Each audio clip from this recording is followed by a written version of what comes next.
Bonjour aux curieux et aux esprits ouverts.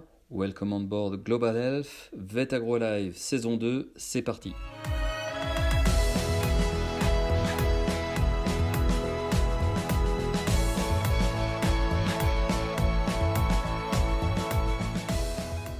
Bonjour à toutes et à tous et bienvenue pour ce nouvel épisode, ce nouveau numéro du podcast de Vet Agro Sub, Vet Agro Live. Nous avons le plaisir de recevoir aujourd'hui Alicia et Pierre Bruyère. Bonjour à vous deux. Bonjour Stéphane.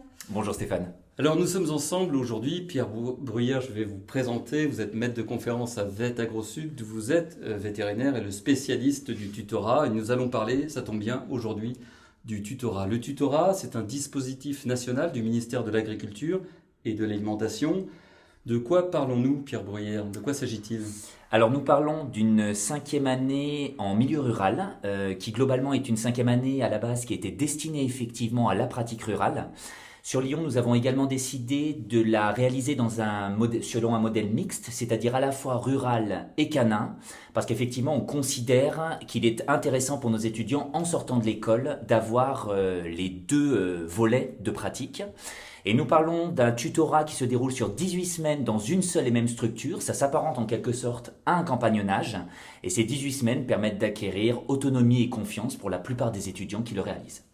Alors c'est un dispositif national commun aux 4 écoles nationales vétérinaires. Donc ici, à Vet Agro Sub sur le campus vétérinaire, nous avons donc des étudiants qui peuvent profiter de cet outil, de ce dispositif, de ce levier. Et Alicia est là pour en parler, puisqu'elle sort tout juste, j'allais dire fraîchement, de son tutorat qui a lieu dans le Cantal, c'est ça? Oui, c'est ça, j'étais en tutorat à Saint-Flour dans le Cantal. Comment ça s'est passé? Quel a été le déclic pour faire ce choix? Ça se fait en 4e année?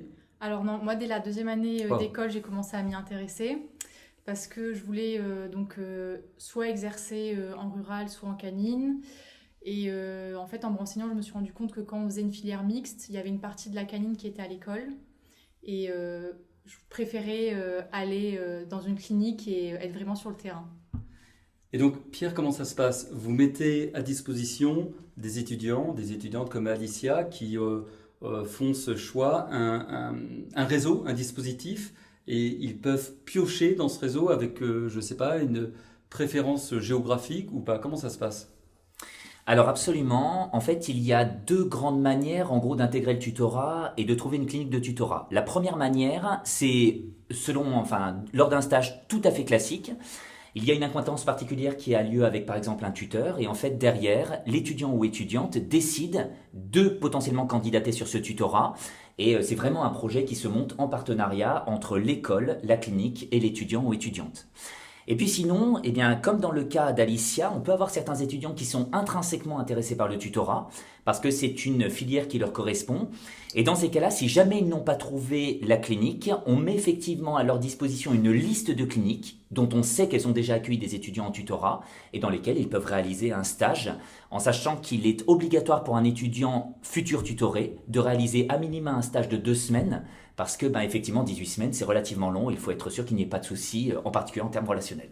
Alors, revenons quelques semaines en arrière. Pourquoi Saint-Flour? Comment ça s'est fait, Alicia?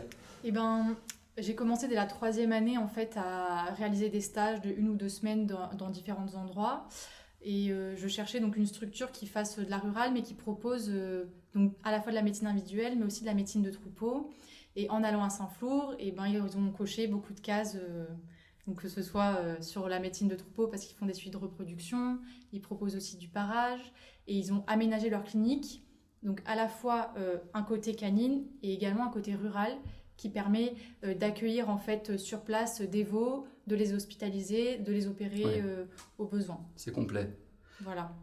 Pierre, il y a combien d'étudiants qui, sur le campus vétérinaire de Lyon qui se lancent ou qui font le vœu de se lancer dans ce type de tutorat actuellement? Alors, extrêmement variable en fonction des années. Pour l'année dernière, ils étaient 8, pour cette année, 27. Et donc j'imagine qu'après, il faut croiser cela avec l'offre? Non, l'offre est Alors, pas forcément, c'est-à-dire qu'en gros, tous les étudiants qui peuvent être intéressés viennent me voir. Et ensuite, derrière, c'est en gros La première chose, c'est de trouver une clinique et c'est surtout ça qui va leur permettre d'intégrer le Agréé. tutorat. Exactement, agréé Ok. donc par une commission nationale qui dépend du comité de pilotage du tutorat. Cette commission, elle a été mise en place en particulier cette année pour effectivement voir si jamais les cliniques ont un certain nombre de critères qui leur permettent effectivement d'accueillir un étudiant tutoré pour une année. Alicia, quel bilan faites-vous de ce tutorat à Saint-Flour? Disons que c'est 18 semaines où, pour ma part, j'ai été vraiment impliquée à fond dans la clinique. Je sortais beaucoup en garde parce que j'avais envie de sortir du tutorat en n'ayant pas de regrets voilà, j'ai voulu profiter au maximum pour apprendre le plus de choses possible. Et donc, je suis sortie en me disant, maintenant, je pense que je peux me lancer pour travailler. Peut-être que j'aurai encore besoin, même c'est sûr, je vais avoir besoin encore d'être accompagnée sur certains actes et certains gestes, mais ils m'ont donné vraiment le bagage pour que je me sente à l'aise, et même eux ils m'ont dit mais c'est bon, maintenant ça roule quoi. On se rend compte que Voilà. c'est une véritable immersion, une chance Ouais. offerte aux étudiants. Pierre, un mot là-dessus encore? Absolument, et je pense que ce que vient de dire Alicia est extrêmement important. Je pense que le fait d'être intégré au sein d'une structure apporte différentes valences, différents intérêts. Le premier, effectivement, c'est de sortir avec de l'autonomie et de la confiance, et je sens vraiment qu'Alicia a voulu justement profiter au maximum de cela. Et puis d'autre part, je pense que c'est un autre intérêt, c'est que suivre la vie d'une clinique, c'est aussi voir les relations humaines à l'intérieur, pouvoir suivre les cas, pouvoir comprendre quelle est la dynamique relationnelle, par exemple, entre un vétérinaire et un éleveur, un vétérinaire et un propriétaire canin, et entre un vétérinaire et ses associés, ses salariés. Comment fonctionne le système de garde? On va voir les moments où ça va pas bien, les moments où ça va bien. C'est une vraie immersion, mais non seulement sur la pratique en tant que telle, mais sur la vie d'une clinique également. Merci beaucoup à vous deux, c'était passionnant. Je pense qu'on a un peu découvert un peu plus, un peu mieux, décrypté ce qu'était le tutorat, ce dispositif national. Tous les renseignements seront offerts, seront proposés sur le site internet de ce podcast que vous pourrez partager, réécouter avec le hashtag VetAgroLive sur les plateformes sociales. Alicia, Pierre, merci beaucoup à vous deux. Au revoir, à bientôt. Au revoir Stéphane. Au revoir Stéphane.